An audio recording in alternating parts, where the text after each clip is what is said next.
Delhi CM Arvind Kejriwal ఇంటికి చేరుకున్నారు ED అధికారులు. లిక్కర్ స్కామ్ కేసులో కేజ్రీవాల్ ను అరెస్ట్ చేసే అవకాశం ఉన్నట్లు తెలుస్తోంది. ఇంటి దగ్గర భారీగా పోలీసులు మోహరించారు.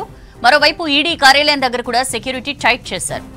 ఢిల్లీ సీఎం అరవింద్ కేజ్రీవాల్ ఇంటికి చేరుకున్నారు ఈడీ అధికారులు. లిక్కర్ స్కామ్ కేసులో కేజ్రీవాల్ ను అరెస్ట్ చేసే అవకాశం ఉన్నట్లు తెలుస్తోంది. ఇంటి దగ్గర భారీగా పోలీసులు మోహరించారు. మరోవైపు ఈడీ కార్యాలయం దగ్గర కూడా సెక్యూరిటీ టైట్ చేశారు.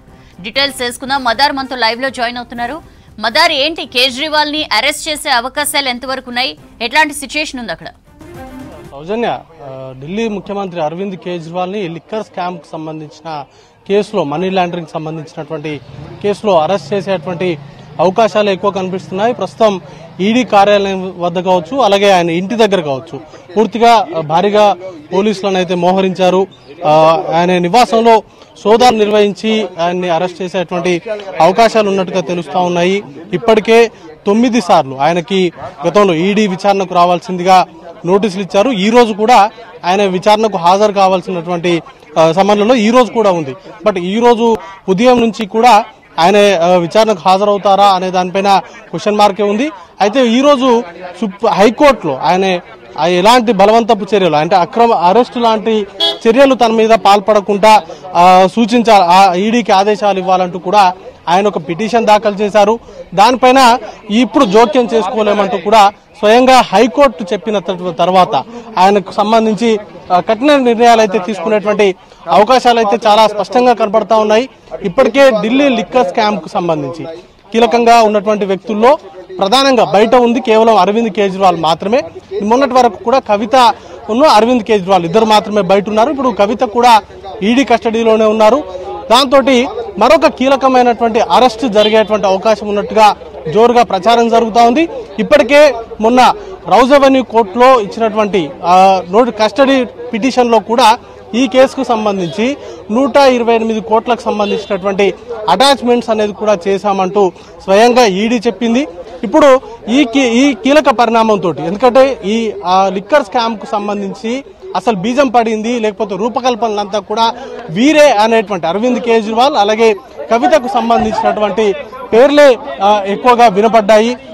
ఈ గతంలో ఇచ్చినటువంటి స్టేట్మెంట్ ఇచ్చినటువంటి వారిలో కూడా అరవింద్ కేజ్రీవాల్ అలాగే కవితకు సంబంధించినటువంటి సూచనల మేరకే తామంతా కూడా దీనికి సంబంధించినటువంటి వ్యవహారంలో ముడుపు డబ్బులు అనేది కూడా చేతులు మారాయనేటువంటి అంశాన్ని చెప్తూ వచ్చాయి. ఇప్పుడే ఈడీ కార్యాలయం దగ్గరికి కేటీఆర్ కవితను కలిసేందుకు కేటీఆర్ అలాగే ఆమె తల్లి శోభ, ఆమె ఆడిబిడ్డ కూడా ప్రస్తుతం ఈడీ కార్యాలయానికి చేరుకున్నారు. మరి కాసేపట్లోనే రోజువారీ విజిటింగ్ అవర్స్ టైంలో 7 నుంచి 8 గంటల వరకు విజిటింగ్ అవర్స్ టైం అనేది కూడా ఇచ్చారు. దానిలో భాగంగా ఈ రోజు ఆమె కుటుంబ సంబంధించినటువంటి లాయర్ మోహిత్ రావుతో కలిసి ఆయన రోజు వచ్చి ఆమెను కలుస్తా ఉన్నారు. లీగల్ గా తీసుకునేటువంటి ఎయిడ్స్ కు సంబంధించి ఆమెకు వివరిస్తా ఉన్నారు. ఆమె కొంత మనోధైర్యాన్ని కూడా ఇస్తా ఉన్నారు. ఈడీ విచారణలో ఎలాంటి ఎలా వ్యవహరించాలనే దానిపైన కూడా ఎప్పటికప్పుడు ఆమెకు కవితకు కేటీఆర్ ఎప్పటికప్పుడు చెప్తా ఉన్నటువంటి పరిస్థితి ఉంది. ఇక ఈ కేసుకు సంబంధించి అరవింద్ కేజ్రీవాల్ కు సంబంధించిన పాత్రకు సంబంధించి కూడా అనేక ఆరోపణలు ఉన్నాయి. మొత్తం వ్యవహారంలో కీలకంగా వ్యవహరించిందంతా కూడా అరవింద్ కేజ్రీవాలే అనేటువంటి ఆరోపణలు ఉన్నాయి. ఎందుకంటే ఆమ్ ఆద్మీ పార్టీకి సంబంధించి జాతీయ కన్వీనర్ గా, నేషనల్ కన్వీనర్ గా అరవింద్ కేజ్రీవాల్ ఉన్నారు. పార్టీకి సంబంధించి వచ్చేటువంటి డబ్బులకు సంబంధించి పూర్తి స్థాయిలో ఆయనకు సమాచారం లేకుండా ఎలాంటి లావాదేవీలు కూడా జరిగేటువంటి అవకాశం లేదు అనేది కూడా ఎక్కువగా వినపడతా ఉంది. మనీష్ సిసోడియా ఎక్సైజ్ శాఖ సంబంధించిన మంత్రిగా ఉన్నప్పటికీ దీనికి సంబంధించినటువంటి ఈ లిక్కర్ పాలసీకి సంబంధించిన రూపకల్పన అంతా కూడా కేజ్రీవాల్ కనుసన్నల్లోనే సాగింది. దానికి సంబంధించిన డబ్బులు అంతా కూడా సౌత్ గ్రూప్ లో వచ్చినటువంటి డబ్బులు అవాల రూపంలో వచ్చినటువంటి కావచ్చు, లేకపోతే నేరుగా చేతులు మారినటువంటి డబ్బులంతా కూడా పంజాబ్ ఎన్నికల్లో, గోవా ఎన్నికల్లో ఆమ్ ఆద్మీ పార్టీ ఉపయోగించుకుంది అనేటువంటి ఆరోపణలు ప్రధానంగా ఉన్నాయి.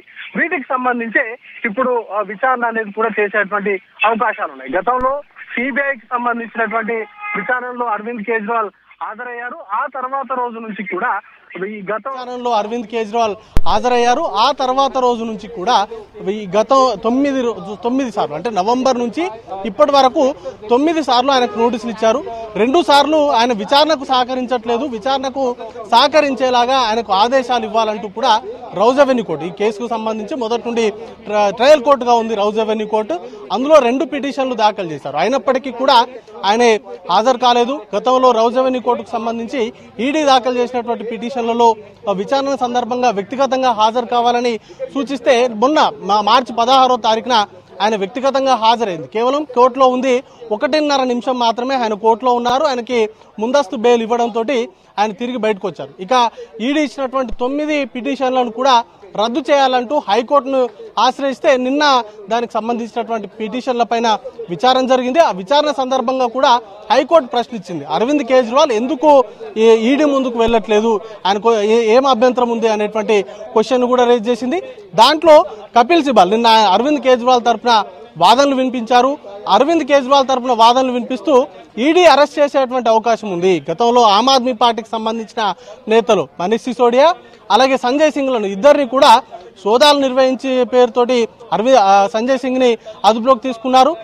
తర్వాత విచారణ పేరుతోటి మనీష్ సిసోడియాను విచారణకు పిలిచి ఆయన్ని కూడా అదుపులోకి తీసుకున్నారు అనేటువంటి రీజన్ చెప్తూ కోర్టు ముందు ఉంచారు. ఈ రోజు కూడా అరెస్టు నుంచి తప్పించుకునేందుకు పిటిషన్ దాఖలు చేసినప్పటికీ ఆయనకు ఊరట అనేది లభించలేదు. దాంతో స్వయంగా నేరుగా ఈడీకి సంబంధించిన అధికారులే ఆయన నివాసానికి వెళ్లారు.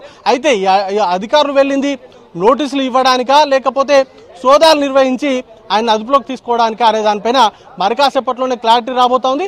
అయితే ప్రస్తుతం ఢిల్లీలోని సీఎం రెసిడెన్స్ దగ్గర ఉన్నటువంటి భద్రతా ఏర్పాట్లు కావచ్చు, లేకపోతే ఈడీ ప్రధాన కార్యాలయం దగ్గర ఏర్పాటు చేస్తున్నటువంటి భద్రతా ఏర్పాట్లను చూస్తుంటే మాత్రం ఖచ్చితంగా అరవింద్ కేజ్రీవాల్ ని అదుపులోకి తీసుకునేటువంటి అవకాశాలే ఎక్కువగా ఉన్నాయనేటువంటి సమాచారం అంతా ఉంది. ఇప్పటికే కస్టడీలో కవిత ఉన్నారు. కవితను అలాగే అరవింద్ కేజ్రీవాల్ ని కన్ఫ్రంటేషన్ విధానం ద్వారా విచారణ జరిపేటువంటి అవకాశాలు ఉన్నట్టుగా కూడా ప్రచారం సాగుతోంది. ఏదేమైనా మరి కాసేపట్లోనే దీనిపైన పూర్తి స్థాయిలో క్లారిటీ అనేది కూడా రాబోతా ఉంది. Soujanya. Right mother, thank you.